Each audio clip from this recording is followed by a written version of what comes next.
ভক্তিচারু মহারাজ শিল প্রভুপাদের প্রতি ভক্তি নিবেদনের দৃষ্টান্ত প্রদর্শন করেছেন।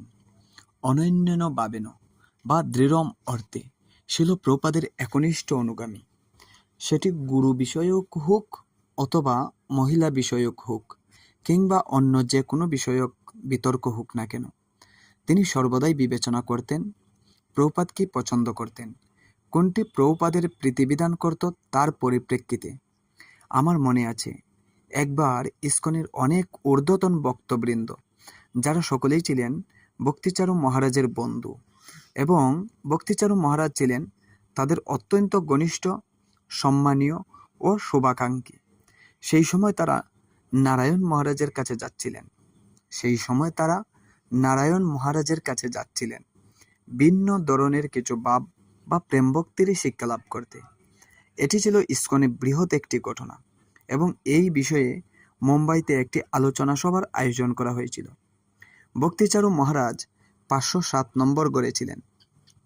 আমরা সেখানে উপস্থিত হয়েছিলাম এই বিষয়ে আলোচনা করতে, কিন্তু কারোরই গোপী ভাব বা প্রেম ভক্তির বিষয়ে কিছু বলার মতো সাহস হচ্ছিল না।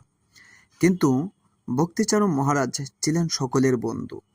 তিনি বললেন, আমি সর্বদা মনে করি যে আমরা প্রভুপাদের কুকুর, আর কুকুর যখনই কিছু শব্দ শুনে সে গেউ গেউ করে চেঁচাতে শুরু করে।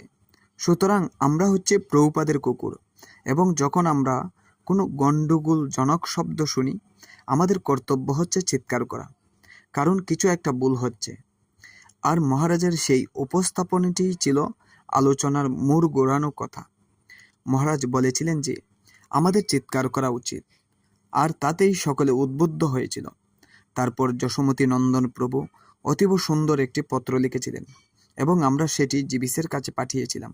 যশোমতী নন্দন প্রভুর পত্রটি ছিল যথেষ্ট দার্শনিক তত্ত্ব সমৃদ্ধ। উপস্থাপনা ছিল এমনই স্বচ্ছ ও পরিস্ফুট যে সেখানেই সমগ্র গোপীভাব বিষয়টির পরিসমাপ্তি ঘটে। সুতরাং মহারাজ বলেছিলেন, আমরা প্রভুপাদের কুকুর, এবং যখনই আমরা গণ্ডগোলজনক কিছু শব্দ শুনি আমাদের কর্তব্য হলো চিৎকার করা। আর সেখান থেকে আমি কিছু শিক্ষা গ্রহণ করেছিলাম। ইস্কনের ভক্তরূপে আমরা সবসময় বলে থাকি যে যিনি সর্বদা কৃষ্ণের স্মরণ করেন তিনি সর্বদা কৃষ্ণের নাম কীর্তন করেন, সর্বদা কৃষ্ণের সম্বন্ধে চিন্তাশীল, মই অনন্য ভাবেন, তিনিই কৃষ্ণের শুদ্ধ ভক্ত। একইভাবে আমরা প্রশ্ন করতে পারি, কে প্রভুপাদের ভক্ত? যিনি সর্বদা প্রভুপাদের চিন্তা করেন এবং সর্বদা প্রভুপাদের প্রীতির জন্য কার্য সাধন করেন। তাই এটি আরেকটি বিষয় যা আমি মহারাজের কাছ থেকে শিখেছি। শিল প্রভুপাদের জন্য তিনি সব কিছু পরিত্যাগ করতে প্রস্তুত। জয় শিল প্রভুপাদ কি জয়।